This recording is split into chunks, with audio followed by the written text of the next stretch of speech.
Aya, wewe uko wapi?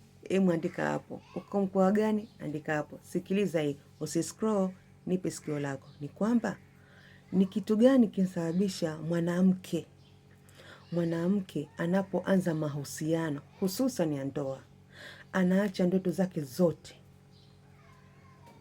Hivi we ni muhanga katika hao? Kwa mfano, marafiki ulioanza nao katika maisha, shule, nini, unapoolewa tu unakata mzizi.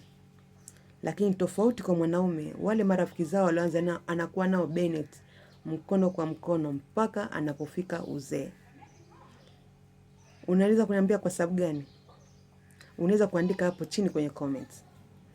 Kuna tetesi nasema kwamba wanawake wana wivu wa nafsi na hawaamini wale marafiki zao, kwa kuamini kuwa watakapowaingiza katika maisha yao ya ndoa wataharibia mfumo mzima.